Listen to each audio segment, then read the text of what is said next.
I welcome another distinguished lecture in our distinguished lecture series. So it's a privilege, honor, and fun to introduce Thomas Richardson, who is a professor and the chair of the Department of Statistics at the University of Washington, Seattle.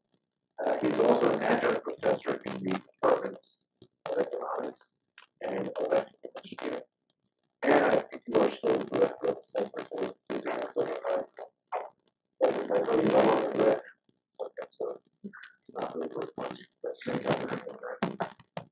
He got a BA in Oxford and he got his master's PhD from Carnegie in the development of philosophy, and Peter was his advisor. And what I will say is that he was the first PhD student, the first PhD granted PhD program that was created at Carnegie Mellon. And when he actually when we debated in part of creating such a PhD program, Clark Lehmiller was at times for it and at times against it. The argument looking against it was PhD students are a lot of work, and they oftentimes don't work that. We should just be really just as happy, staying in the home, not having a PhD program. So Thomas, when he was doing his work on his PhD, was so spectacular. He said, Clark, see, isn't this great? This is all working out wonderfully. He said, yeah, but we're going to get downhill from here. So after Thomas gets his PhD, we should shut down the program. Well, I don't think Clark was right. We've had many great PhD students, but I think it's pretty safe to say that Thomas, being the first, was still among the best, if not the best. So it's a great pleasure to welcome him. And welcome back to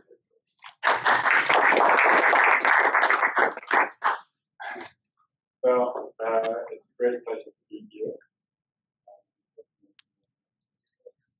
Thomas, is that microphone on right there? There's a button there. Is this on? I just want to make sure it's getting on the Do you have a wire? Great, thank you. Should I introduction again? Yes.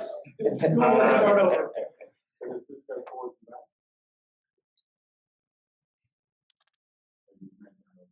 Okay. So it's a great pleasure to be here, and I'm somewhat impressed and jealous that your the dean at CMU shows up for your seminars here. That doesn't happen in University of Washington, but maybe we have, because we have an astronomer and a historian for our various teams. So this is joint work with collaborators. Robin Evans, who's my student at UW.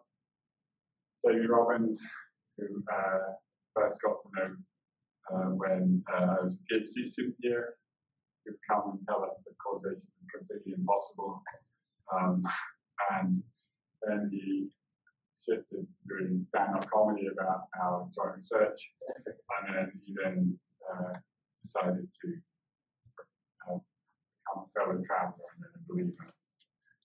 And Billy Schwitzer, who was a student of Wells and a long time ago, and now in computer science at Johns Hopkins. So I'm going to try to give two talks here. The last time I gave a talk in Pittsburgh, I went just a little bit over time, about 30 seconds over time, and somebody burst in. Actually, he was bursting in while you were still talking. Yes, while I was still talking, and shut down the talk and insulted everyone in the room. And then got fired. He was from Pittsburgh. I think that was a little bit seeing. But anyway. But he was not typical of any of my other experiences. But he did have the advantage of triggering flashbulb memories for everyone in the audience. So they all will remember that. So the first part will be about non-accurate interpretation. Causal interpretation. The second part will be about the Markov Model. So I apologize a little bit for this, but the non-accurate interpretation stuff is sort of fundamental to understanding an estimate Markov model. And it's a bit like if you're trying to understand DAGs or Bayesian networks, then you sort of have to understand what it means to maximize or condition, and in the same way, the non-arbitrary identification is fundamental. So here's the first part. I'm going to essentially describe prior work by Jim Gan, but presented in a slightly simpler way that will make it easy for us to then build on and describe the next example. And the key thing is I'm going to introduce the notion of fixing. So here's the basic problem that I hope should be. Oh yeah, one joke I wanted to say is that I was particularly pleased not only that Richard counts your seminars, but also that the acronym, when in my PhD thesis I came up with an algorithm, causal discovery algorithm called cyclic causal discovery, or CCD, and then I saw that it's now an entire center named after that. It's almost as good as having an algorithm with your name in it. But anyway, yeah. So this is the basic problem. You have a DAG and joint distribution of factors according to that DAG. That's my terminology for parent, and then we're interested in dimension distributions where we cross out various terms from that joint factorization to indicate the meaning. And so here's a simple example. I'm going to do this quite quickly, but I'm going to do this example several times. So here's x, L, M, and y, and I'm going to intervene on x. I'm going to remove that factorization, and then this is my factorization over L, M, and y. It will intervene on it.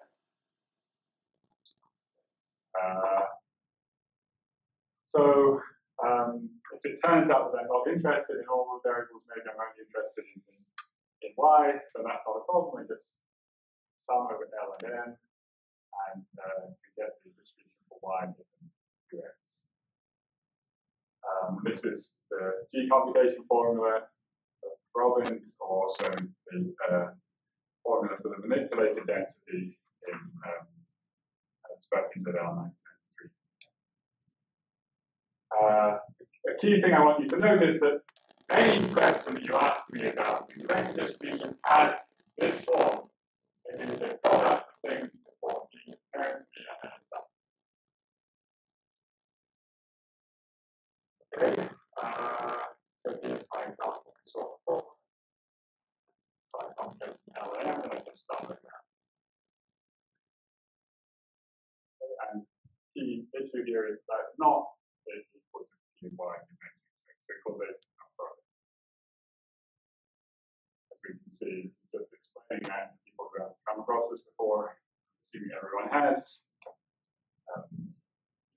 So now suppose that M is not observed, then so now I still want to identify this quantity, but I haven't observed M. Well, I can use conditional dependence in the graph to add back in L here, add in L here, and add in X here, and then I can then rearrange things, replace these two times with Y and M, give L and X. So I can move the sum over M inside, and I'm left with this expression. And I'm happy about this expression because it doesn't involve M, it wasn't observed. So what I can see is I can identify Y and but even if M is not observed, and this is the backdoor formula, of course, I'm doing standardization effectively on. About if L is not observed, well then I can, turns out I can break up the effect of X on Y, and we broke up into the effect of X on M, and the effect of Y, if I intervene on it, sum over. And then I can then get each of these pieces, and I can come up with identifying formulas for the effect of X on Y. This is the Frandl formula. So can still identify these defects online. Yeah. We can't go on, this is like a joke about the plane where it will be engine on the left wing fails, and then it says that we need to wait half an hour, and then something doesn't, another engine fails, so we wait an hour, and this goes on after all night.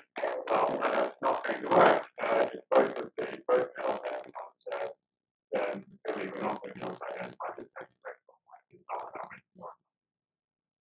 Because we can't distinguish between, say, total confounding versus no confounding and defects online. So here's the general identification question. I'm going to give you a DAG now with a set of observed variables and a set of hidden variables. What you're going to ask me the question is why didn't do X identified given the distribution of the observed variables? And I'm going to either give you an identifying formula as a function of the observed variables, or I'm going to report to you that what the question you're asking is not identified. That does not have an answer without addition. And there are two motivations for describing the practice problem. One is that it's a sort of fundamental question to work out which interventions can be identified without parametric assumptions. But there's another thing, and this is what's leading us into the nested Markov model. You want to understand which functionals of the observed margin have a cause for replication. Okay, and I'm going to introduce this. I'm also going to do this quickly. There's a simple operation called latent projection that we can do to, instead of carrying around DAGs with these variables, we're going to transform them into graphs that contain directed and bidirected edges. So, for example, if I have X and then a sequence of hidden variables going to Y, then I'll just replace that with a directed edge. Or if I have a trap between X and Y, so some variable in the middle that is an ancestor of X and an ancestor of Y, and all the variables on that path are latent, then I'm going to replace it with bidirected edge. When I remember, I'll use different colors for those to make it stand out. And then we remove all the latent variables from the graph. I start off with a graph on the left, which is a little complicated. Then I do this projection operation, and I end up with the graph on the right. So those of you that are familiar with ancestral graphs, this is not just the ancestral graphs mapping. I could end up with a directed and a bidirected edge here. So, for example, if I had a hidden variable, I would have an H pointing to Y and pointing to Z, then I would end up with a bidirected and a directed edge. And so this leads to a graph, a cyclic directly mixed graph. That just means the graph is acyclic and it can have bidirected. And we can read off independencies using D separation or M separation. So basically, if you just sort of squint at the graph and imagine there's a little hidden variable on each bidirected edge, then you can then read off independencies using D separation. And the projection obviously preserves causal structure because directed pathways are preserved. Okay, I need to give you one more concept, which is something I'm going to call a conditional acyclic directed mixed graph. And that is simply a graph in which some variables, you can think of them as being fixed. So you can think about this graph as describing the structure. Intuitively, you can think about it as intervening on some variables and the other variables are not intervening on. I'm going to have some graphical restrictions here. So the fixed variables I'm going to call W, and the random variables are B, C or B.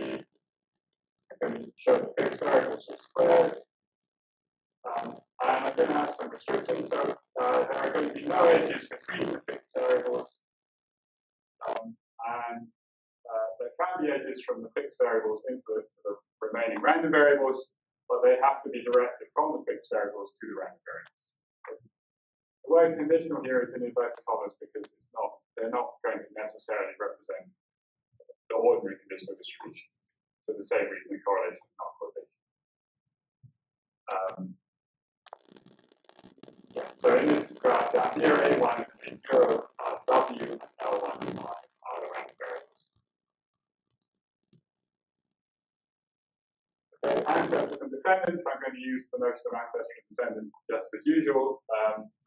I'm one of the people that defines a variable to be its own ancestor and to be its own descendant. And parents are also your ancestors, and children are also your descendants. Okay, so in this graph, for example, the ancestors of Y are everything except for L0.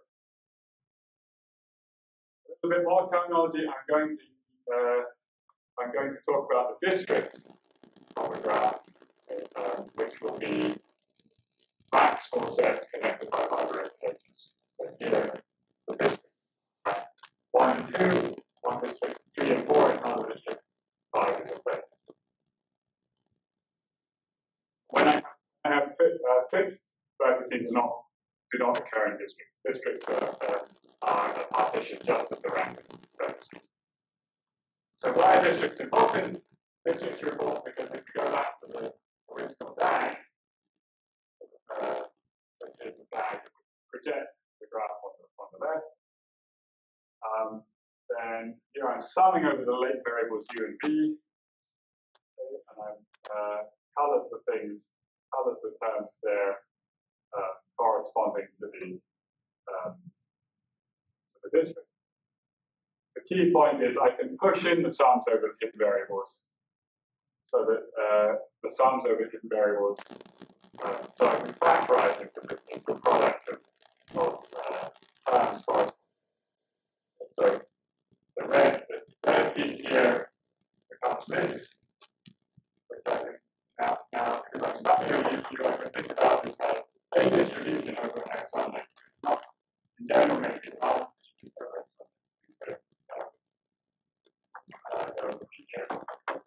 And then I got 3 and 4, given 1 and 2,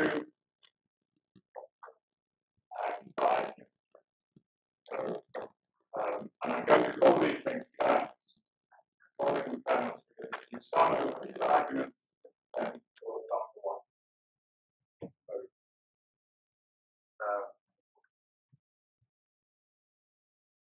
So in general, I can write things as a product of kernels over each district, conditional on the parents of the district that are not in the district itself.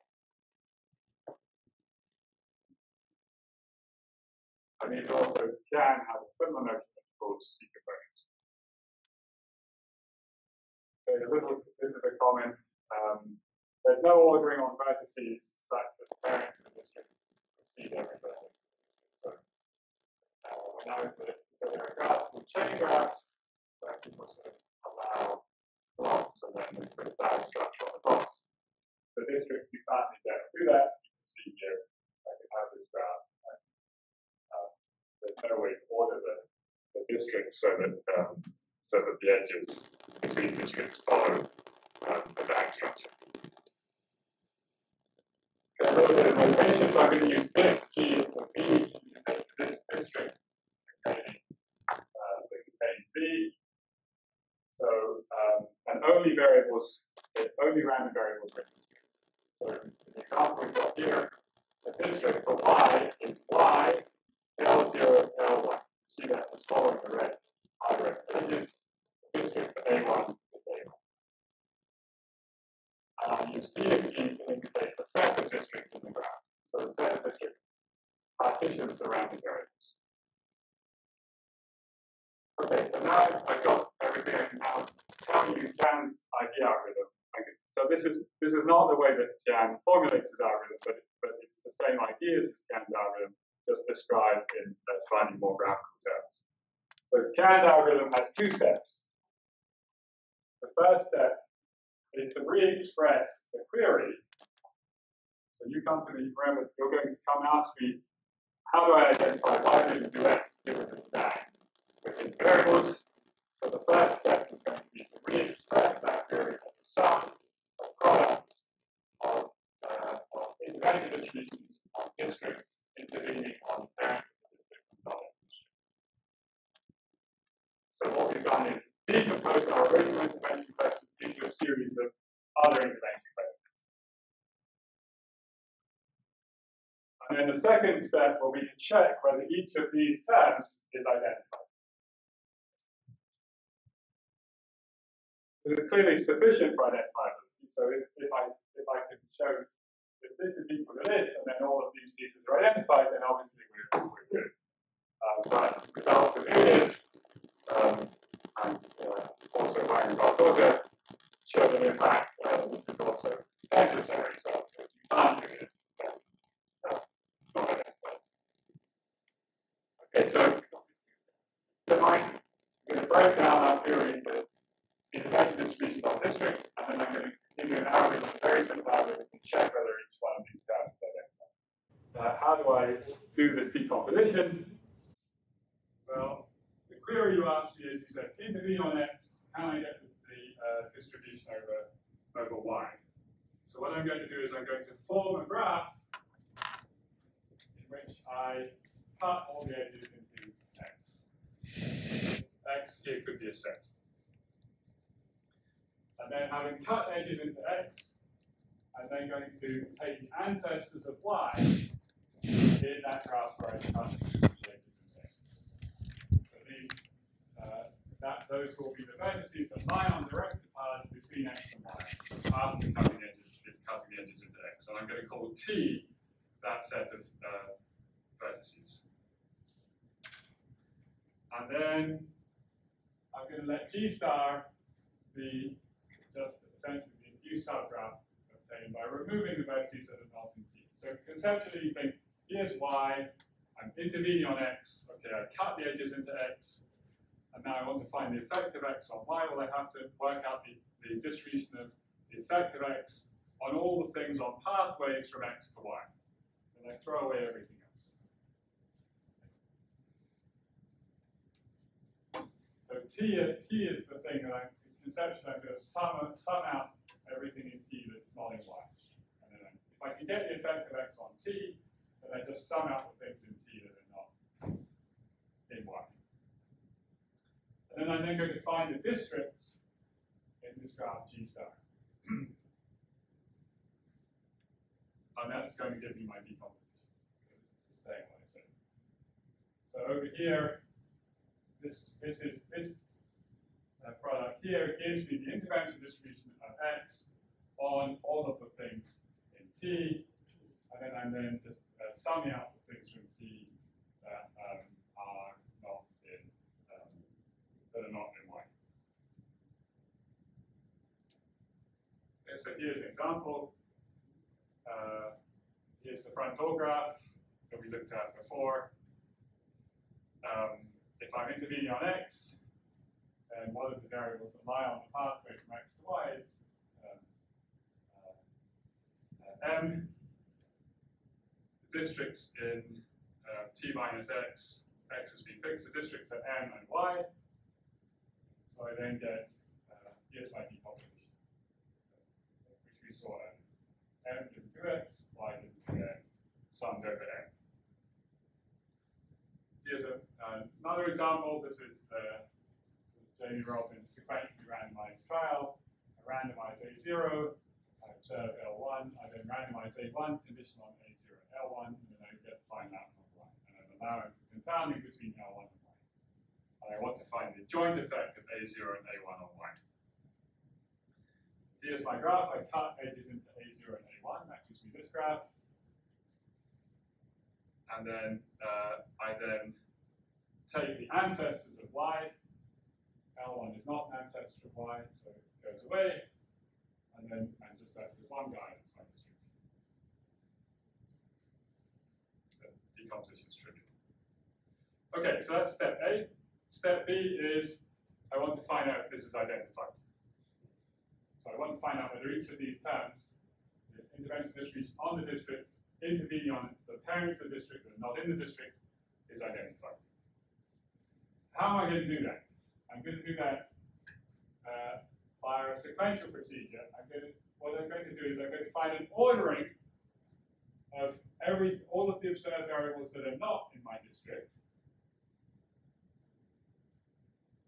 And this ordering is going to be such that if I could identify the effect of R1 up to RT minus 1 on everything else, then I can also identify, and I can also intervene on the teeth variable and find the effect of R1, RT on everything else. And then I can get started because, why can I get started? Why is that sufficient? How do I manage to get started? I can get started because this is sort of like the induction, and I can get started because obviously P of O is identified. So I start off with an observed distribution where I don't intervene on anything, then I can intervene on R1. If I have such an ordering, having intervened on R1, I then intervene on R2, and so on.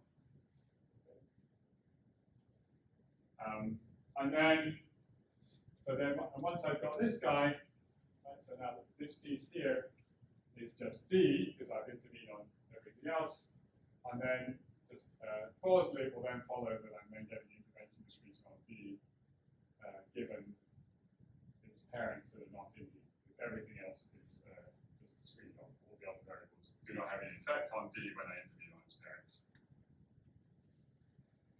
Okay, so I'm going to introduce a little bit of terminology. I'm going to say that the vertex RT is fixable, given that we have already fixed R1 up to RT minus 1. So I'm using this term fixable to distinguish it from do or cutting edges, because I can cut edges, or I can think about do, even if that intervention distribution is not identified. Whereas if, having already fixed out 1 up to RT minus 1, RT is fixable, that will mean that this guy is identified.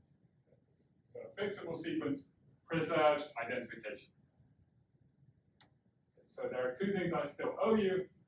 I owe you a graphical characterization of fixability, and I have to tell you how to actually get the identifying formula. It's not enough to just, I want to actually give you a way to come up with a formula that's going to identify this. Okay, so let's first talk about how we define a set of fixable vertices. So this has a simple graphical description. A variable is fixable in the graph if there's nobody that is there's nobody else that is both a descendant and in its district. So conceptually, this just means that B, there's no naughty guy W that can be reached both by a bidirected path and by a directed path.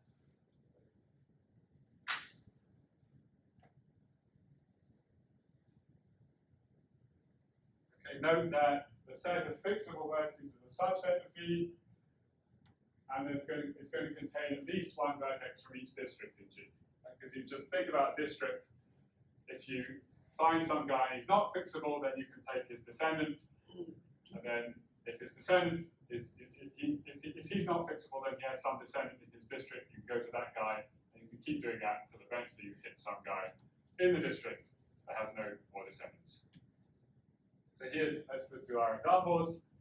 So in this graph, X is not fixable because Y is both the descendant of X and is in the same district as X.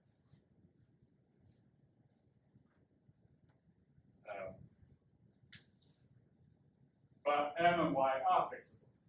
M is fixable because there's no one else in its district. Y is fixable because although X is in its district, it has no descendants. Here's sequentially randomized trial. So here, L1 is not fixable because Y is a descendant of L1 and is in the same district as L1. But A0 and A1 are fixable because there's no one else in their districts. And Y is fixable because he has no descendants. Okay, so we're now going to have a graphical operation corresponding to fixing. And the graphical operation is pretty easy. I just cut edges into the guy I'm fixing and make him square. So we just remove from G any edge that has an arrowhead at R when we fix R. And we transfer R from B to W. So here's our front door graph. If I fix M, and just cut this performance. Now notice, I'm going to write this phi M of G. This is the graph G after I fixed M. Now look at what the set of fixable. We can now ask about the set of fixable vertices having fixed M. And now the set of fixable vertices includes X, whereas before it didn't include X. Right? Why is that? It's because we cut this pathway from X to Y. This has been cut. So now X in this graph, although it's not fixable up here, it's now fixable here. So X has become fixable. It was not fixable before we fixed M, but it becomes fixable after fixing M. Here, in our original graph, A0, A1, and Y were fixable. Supposing I were to fix A1, then I go to this graph, and now in this graph, L1 becomes fixable for the same reason as we saw before. It wasn't fixable here because Y is in the same district as L1, and Y is a descendant of L1. Now it is fixable. Okay, that's just a graph operation. That's cute, but we actually have to do something on distribution in order to identify these things. And the basic step is we are going to divide. We're going to take our existing distribution, we're going to divide it by conditional distribution of R, given its Markov blanket, a particular kind of Markov blanket in the graph. What is this Markov blanket? It is the parents of R and anything you can reach via a path on which everything is a collide. It does not include any children of R. It doesn't include paths that start off going out of R. I think that's how Pearl originally defined Markov blanket, but it subsequently has been extended to include things that you reach by children. Okay, so it is the Markov blanket under any definition if you restrict to the graph consisting of the ancestors of the district containing R. So, if R is fixable in G, then the intervention distribution, where I intervene on W and R, is obtained by just doing this division step. So this is showing the preservation of identification. Remember what I promised? I promised that if something was fixable, and you gave me a distribution that was already identified, then I could then fix R and identify the intervention where I now intervene on W and R. This is the step that I'm going to give you the sequence of vertices, and you're going to be able to start off with the observed distribution, fix each one in turn, and thus intervene on all of them. There's another point to be made here. This is sort of almost trivial, but it simplifies matters greatly, which is that this operation combines biasizing and conditioning as special cases. And the reason for that is that, so if supposing I were to take my distribution and sum out R, summing out R, you can also think about that as just dividing by R given everything else. So, in the case where the Markov blanket consists of everything else, then then our fixing operation on the distribution is just the equivalent to maximization. In the case where the Markov blanket just consists of W, you can think about this as the case where R is in some sense the last random variable. Think about this as the case where R in some sense is the first random variable. Then this corresponds to ordinary conditioning. And in the general case, where the Markov blanket is neither W nor everything else except R, then fixing will look like maximization to some districts. It will look like maximization to the district that contains R, and it will look like conditioning to all of the other districts. So having a single operation here simplifies the identification algorithm, because in Tian's formulation, there are steps where you sum and there are steps where you divide, but there can be multiple sequences, and on some sequences a variable might get removed by mytization, and on another identifying sequence it might get removed by division, and it gets hard to keep track of all the different pathways. Okay, we can compose fixing operations. This is just notation basically saying I'm going to fix S and then I'm going to fix R. And doing that on the graph is pretty trivial, although remember it's not totally trivial because whether or not there might be circumstances where I can fix R after I fix S, but I can't do the other way around. And then I do the same thing on the distribution, but again, remember that the Markov blanket I'm going to do when I fix the second guy is the Markov blanket computed from the graph after I fix the first guy. Okay, so now I've given you the keys to then do step B of this identification algorithm. So here, for example, here's our front door graph. The districts were M and Y. So in step A, we decompose the query like this. So now I've got to identify this piece and this piece. And so notice I've got two districts here, M and Y, two pieces here. So I have to show you that I can come up with fixing sequences for this district M and for this district Y. So let's go through and do that. So first, choosing M, I've got to fix everything else. So I've got to fix X and Y. Well, I can't fix X initially, but I can fix Y. That takes me to this graph. And now I'm free to fix X, so I get to this graph. So that's showing that M given 2X is identified. I mean, of course, this is a simple example. We can see that directly, but illustrate that. For Y, I've got to fix X and M. Again, I can't fix X initially, but I can fix M, and then I can fix X. And now I'm showing you why you can do that in identified. Here's the sequential randomization example. I just wanted the effect of A0 and A1 on Y. L1 did not show up in T, so I only have one district to worry about. So I've just got to show you I can fix A0, L1, and A1. And I can do that by fixing A1, fixing L1, fixing A0, and I'm done. Okay, so this then, now I've given you the way you can see Tian's algorithm. Just re-express the sum. So just review.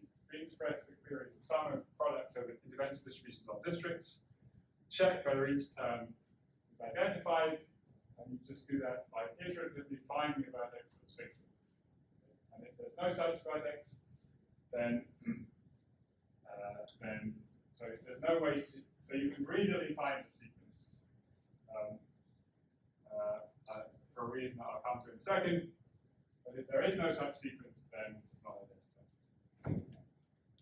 So here's just a simple not identified example to show you that that we really are, that the plane will crash if there are no engines.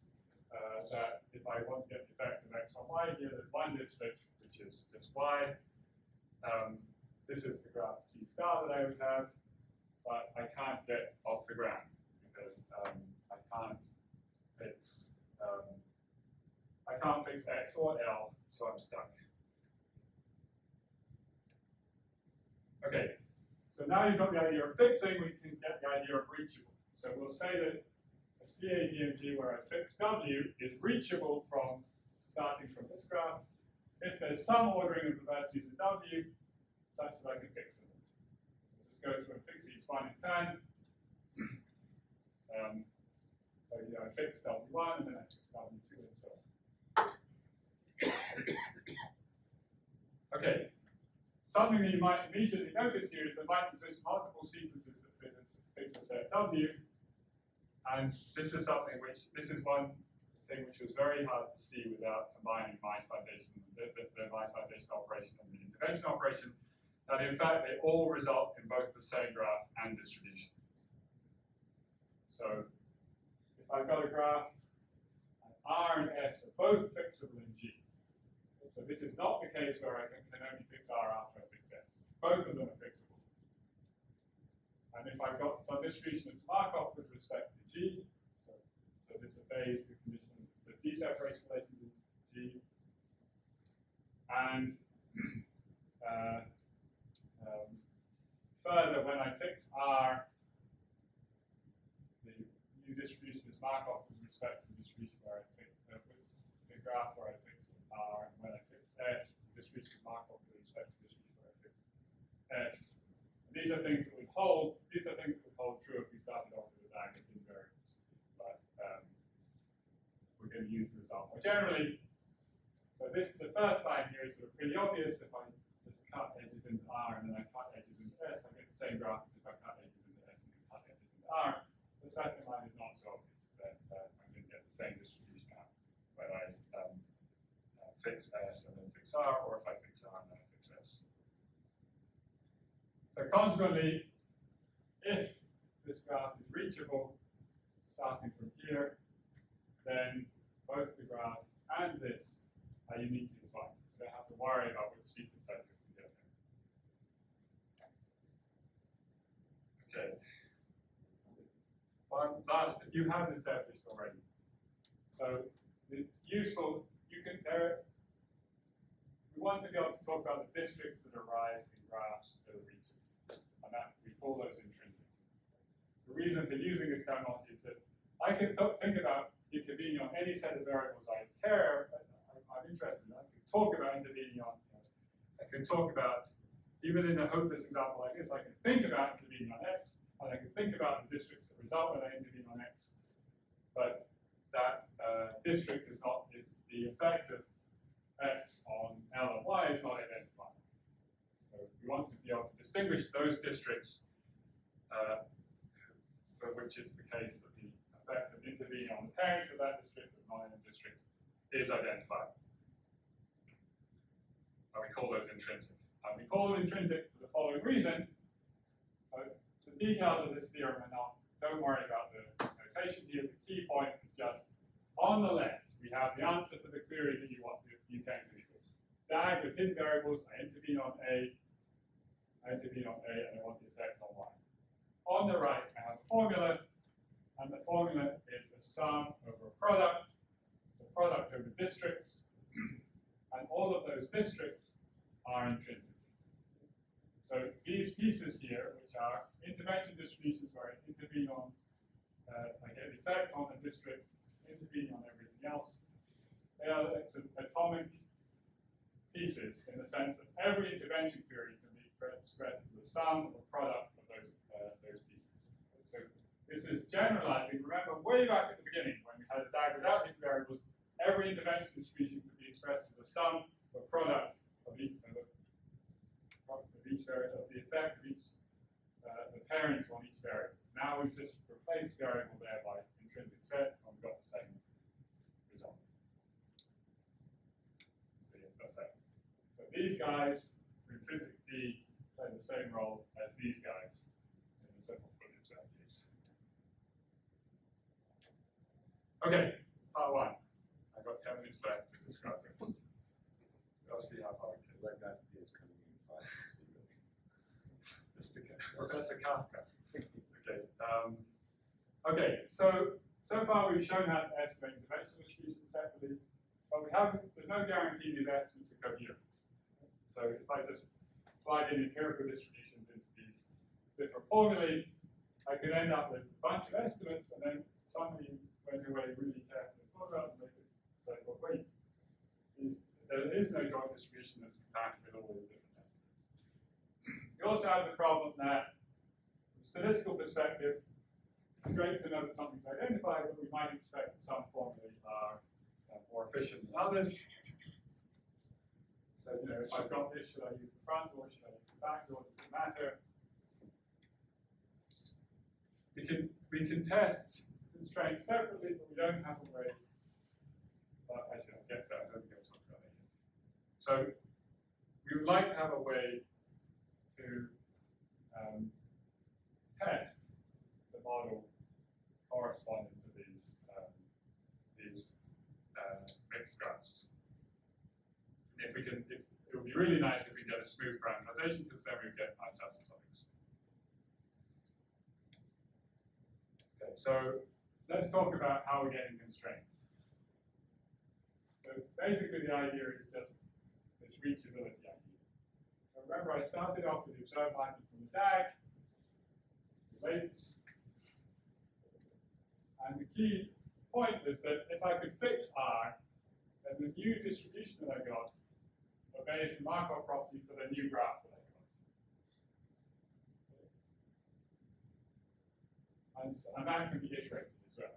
So this gives us ways to get constraints that are not independencies that are implied by the latent DAG. That are not independencies on the original observed distribution. They're going to be independencies on the new distribution that we get by applying this fixing operation. So the one that most of you may have heard of, the Verma constraint. So this graph here implies no conditional dependencies. Just to remind yourself why that is. 4 vertices, 6 edges, so 6 possible edges, 6 pairs. 5 edges are present in the graph, nowhere we can deseparate those. A0 and Y are the only guys that do not have edge between them, but we're damned if we do or damned if we don't, if we try to deseparate A0 and Y, because if we don't, conditional on A1, this part defects. If we do, conditional on either this part defects. Okay, but we saw before, A1 is fixable. Fix A1, that then gives me a new distribution that's Markov with respect to this. And here, the missing edge between A0 and Y now becomes, we can now test it, because we will now get A0 and Y independent given A1 in that new distribution that we obtained. So the big picture here is that I've got all of these distributions and graphs that can be obtained by fixing, and I'm going to define my model. I'm going to define what I call the nested Markov model. It's going to be defined by this. The global nested Markov property just says, you come to me with a graph, and then for all reachable sets R, the kernel that I obtain by, if it's reachable, there's a fixing sequence, and if there's a fixing sequence, I can compute these new distributions. The new distribution I'm going to get has to obey the global Markov property for the new graph that I got. This is obviously generalized, because although it's defined by conditional dependence, it's conditional dependence in reweighted distributions. Conditional dependence in these distributions where I'm dividing. And we can see from the Verma example, it's not just ordinary independence. I can use N and G to denote that set of distributions. Okay, so here's an example. Yeah, I don't need to talk about this. Yeah, so this is just the main notation here is I'm going to use G of R to indicate the graph where I fix everything except R. I'm going to use QR to indicate the kernel resulting from. So this is the graph and the distribution that I get to when I reach R. Okay. So for example, here, if I have this graph, I can fix 1 and 2 and get me to this graph. And then, and if we assume that there's an underlying causal DAG, then the kernel has this plausible interpretation as we saw before. So here in this example, if I fix X and W2, if I fix X and W2, then I then get this graph and this distribution, and then I could also fix Z2, and I then get a constraint, which is that after fixing Y and Z1, this kernel doesn't depend on X. So we'll have that Y is independent of X given W1. Okay, so this is a graphical model. If you're familiar with graphical models, you'll know graphical models typically have a number of different ways of being described. And so one is via a factorization. So for DAGs, right, we have the factorization criterion, local Markov property, global Markov property, deseparation. So the nested Markov model can be formulated in terms of factorization of the district. So it says every reachable kernel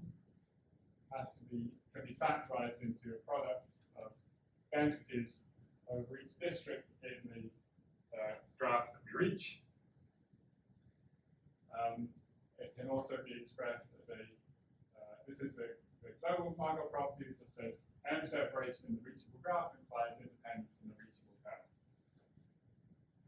And we also have a local property which says each variable is independent of everything that's not in its Markov blanket in the reachable graph given its Markov blanket.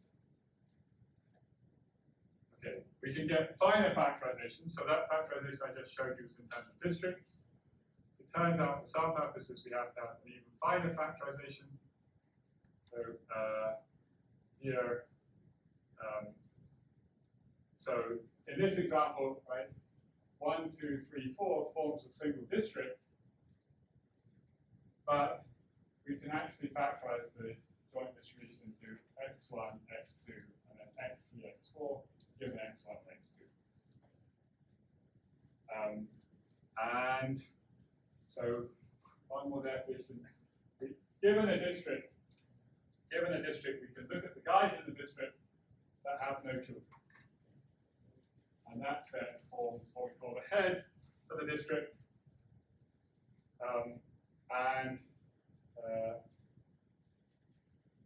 So this is just taking the district and removing anything that has a child in that district. And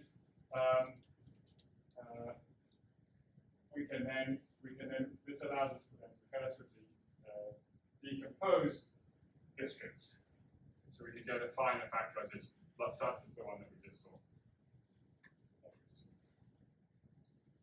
Okay, so this gives us it. So in the sort of crude level, we can break up into districts, and then we can then recursively factorize each, factorize further into heads.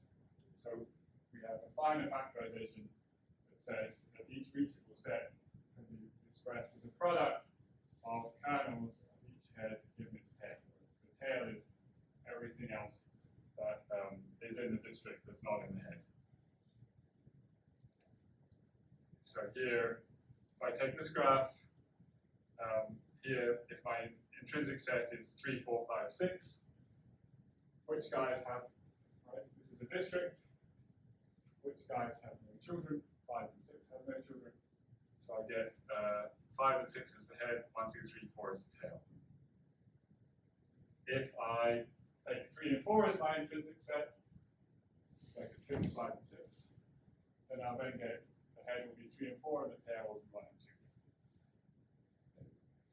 And so then I then get factorization of the kernel for 3, 4, 5, 6 give 1 and 2 into 5, 6 give 1, 2, 3, 4, and then 3, 4 give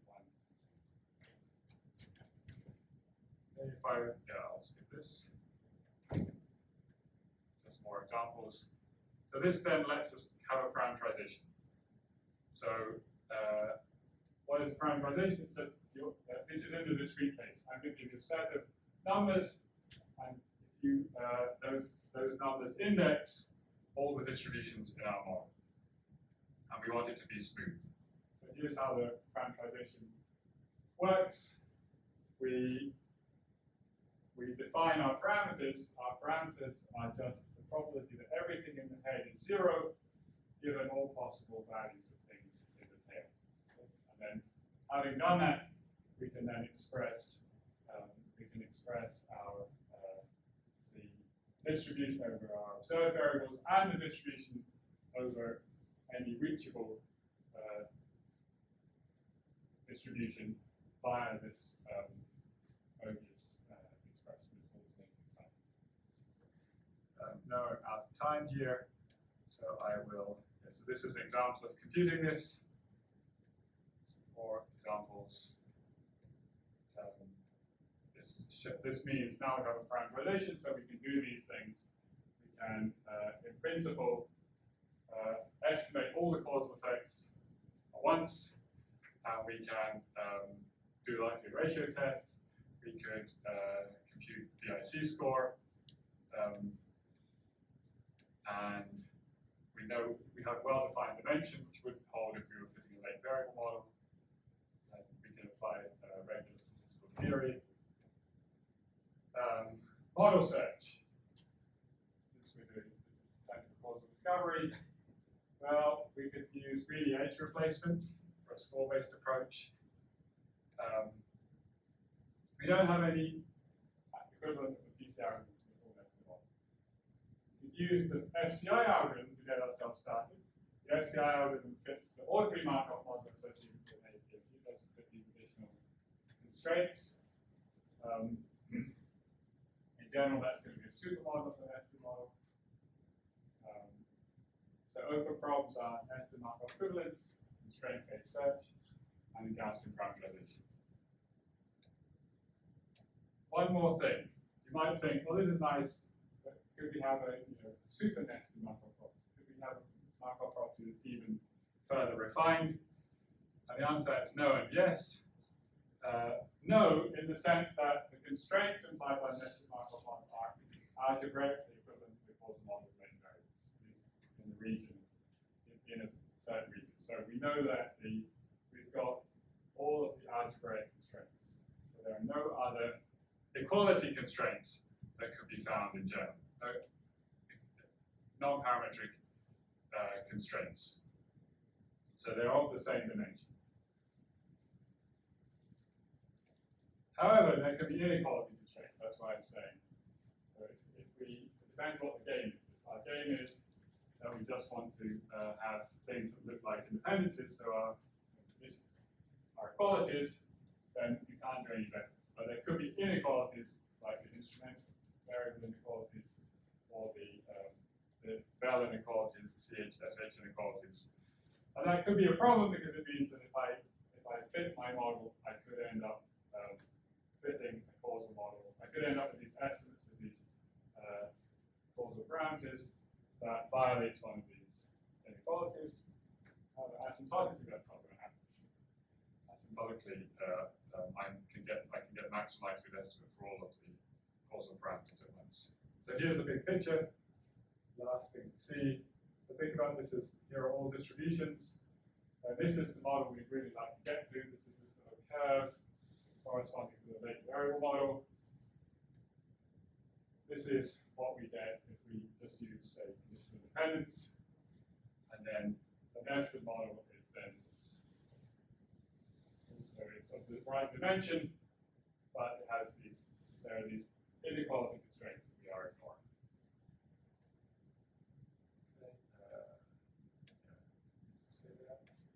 Yeah, that's it. Thank you. We have time for a few questions. So, I know that in the past, the power of the tests, the constraints, was fairly low. Has that changed? Sample size has to be a trillion. Well, I think it was. Well, yeah. So there were search experiments that we did. In those search experiments were done on binary data, and because they were done, and we did have problems distinguishing. We had problems getting scoring-based searches to give the model imposing the restriction a higher score, even when it was true, than models didn't impose the restriction. There are two responses there. One is, I think you said, maybe if we had more states, then we might do better. There are reasons I think it might be difficult, and the reasons are that if you look at two of these, this is really Robin Evans' work, and he's shown that some of these models have the same tangent spaces, so that essentially, to first order, the two models can look the same if both of them are true.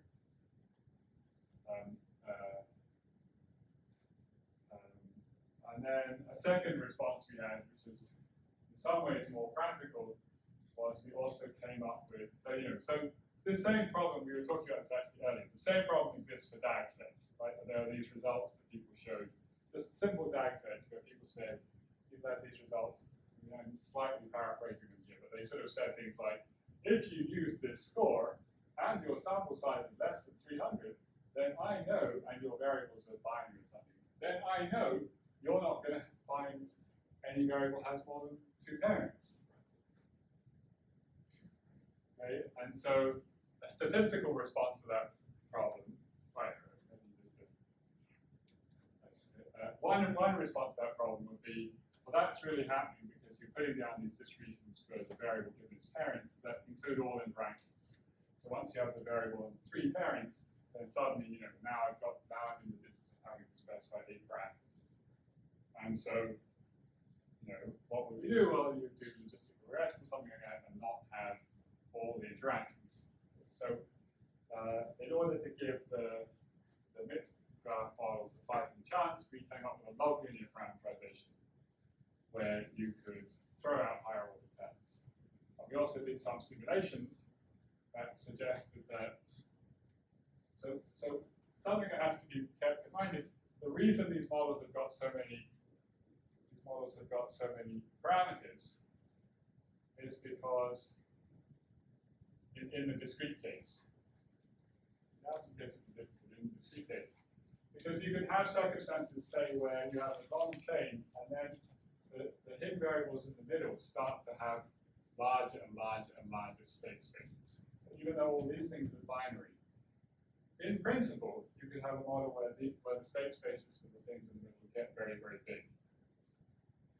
And that's why the bidirectional models have to have all these parameters. They have to allow for the possibility of those hidden variables, lots of space.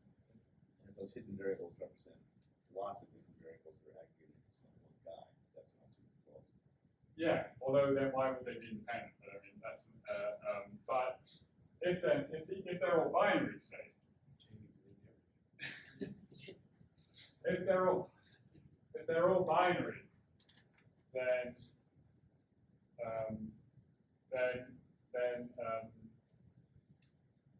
you can do calculations where you can say, well, work out what would be the dimension of the hidden variable model where you have where the hidden states are, say, all binary, and that's much lower. That's much less high dimensional. So, but we showed that in simple cases where you had chains and you had hidden variables, if the hidden variables didn't have high states, then you could get a log linear model. So a log linear. This is not just a standard log linear model. This is a log linear model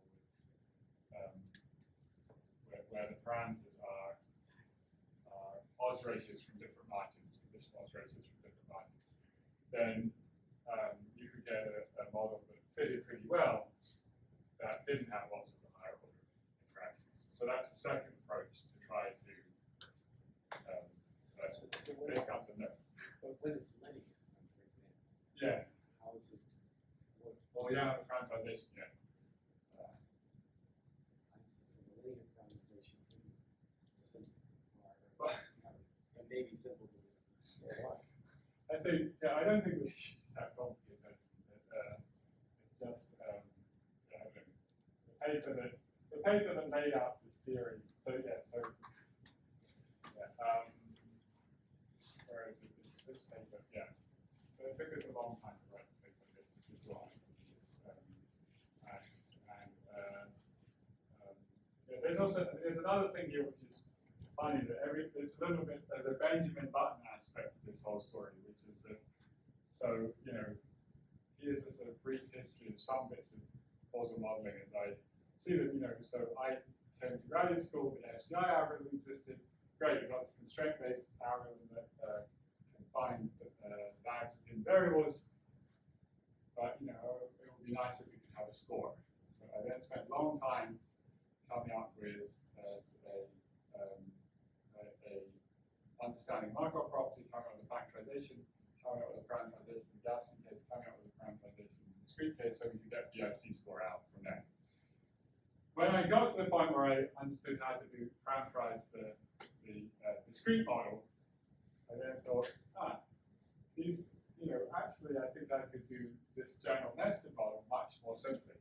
The parameters in for parameterizing the output from FCI, it's much harder actually. It's much harder to explain. I know I did it quickly in 10 minutes at the end, probably whiz past it, but the parameters here are all head given tail and intervene on the parts of the tail that are outside the tissue. They all have a causal interpretation. The parameters that you would have if you did the ordinary Markov model, the FCI model, much harder to get to.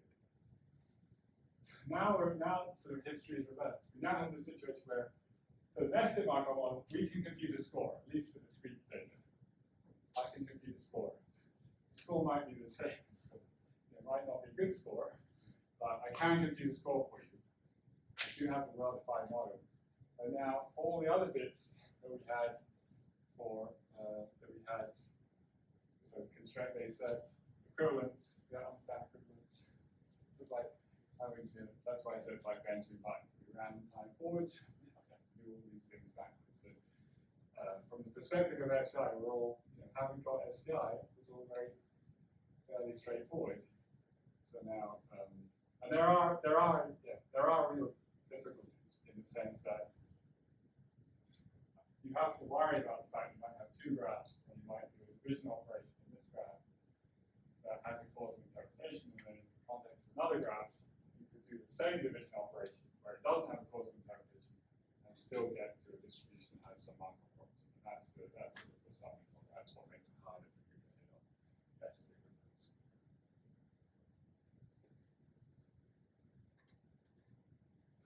So how many variables?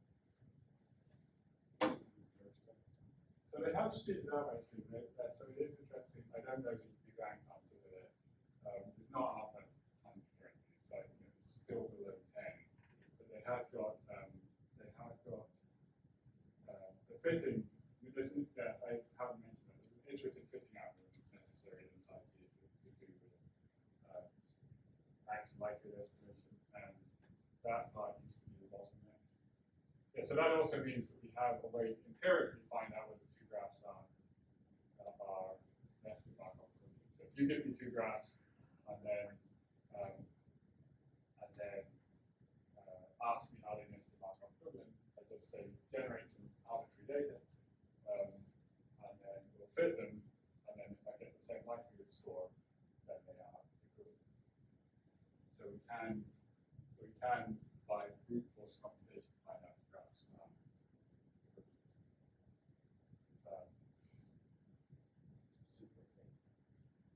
Well, yeah, but I mean, well, it's, But I mean, I think if you generate the data randomly, then yeah, that's the joke. That James Orr created this was crazy until he found out the way to replace it with super basedness that was even more dangerous. Which he likes. Yes. Yeah, so there is work on. I also mentioned this. There is work on inequalities. So Rob has extended things. He has some graphical methods to derive inequality constraints. Where is it? And he also has ways of showing that this projection operation, if you care about inequality constraints, that projection may be throwing away too much information. There are circumstances where, say, you can distinguish between say, with three variables, x, y, z, where these are three different length variables versus x, y, z, where they're all one length variable. Just to tell you one more interesting fact about the nested model. So if you take this model, x1, x2, x3, x4, x5. So this model has no inducing paths.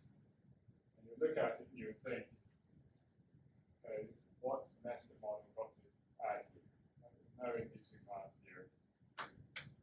But it turns out that if you parameterize the model given by the independence constraints over these observed variables, in the binary case, you end up with a model with 18 parameters. If you parameterize the nested model, you end up with 16 parameters.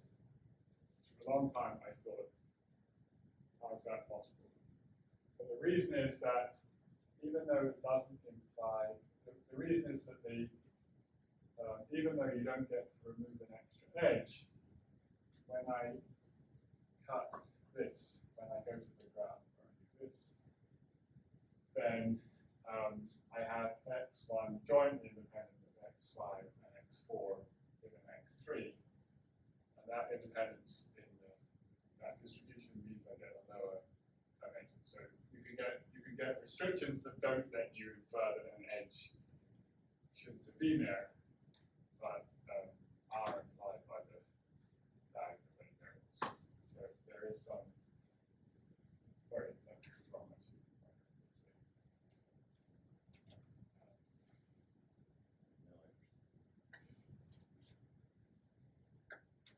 Anybody else? Thank you.